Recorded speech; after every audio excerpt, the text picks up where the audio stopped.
Hi, this is Rachel, and for today's Science Sunday, I'm going to show you how to make your drawings float. So this is really easy. To do this, all you need is a flat surface like a plate or a bowl. You need some dry erase markers. Make sure they are dry erase markers. And you need some water, something to pour that water on. So all you're going to do is take your dry erase markers and draw whatever design you want on your flat surface. So I'm going to do some hearts in different colors.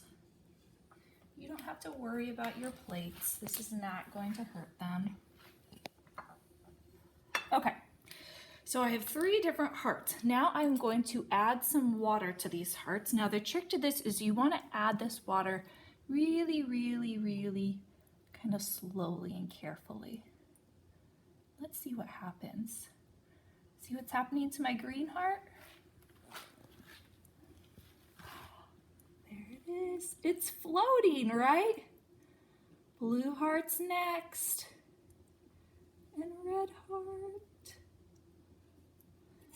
See how they float? How cool is that? Now the reason that this works is for a few reasons, and it all has to do with the fact that the ink and dry erase markers is really unique. So the first thing that makes the ink unique is that unlike with permanent markers, those inks have a really strong adhesive because they're permanent markers, right? You want to write with them and have whatever you write with them stay. Dry erase markers, on the other hand, have a really low adhesive because they are meant to be wiped away easily. The second thing about dry erase marker ink is that it is insoluble, which means it doesn't dissolve in water. So you can see that my hearts here, they didn't dissolve, right? Even when they got wet. And the third thing is that the dry erase marker ink is less dense than water.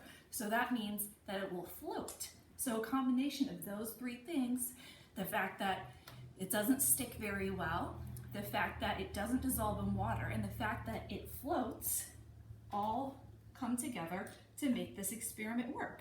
When you're done, you can just kind of wipe it off, rinse a little bit. I'm going to try one more drawing just for fun. Dry off my plate here, and as you can see, no damage done to my plate. And this time, I think I am going to try and draw. Now, Miss Rachel's not a great artist, but I think I'm going to try and draw an octopus.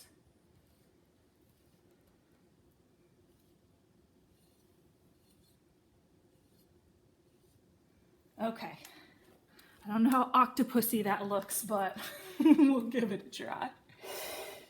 And I'm gonna pour my water on.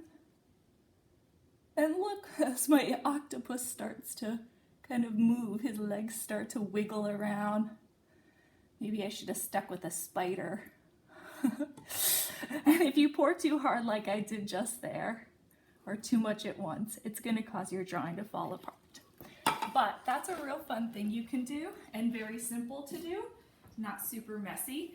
And with just some dry erase markers, a flat surface, and some water, you can make your drawings magically float. Thanks guys, I'll see you next time.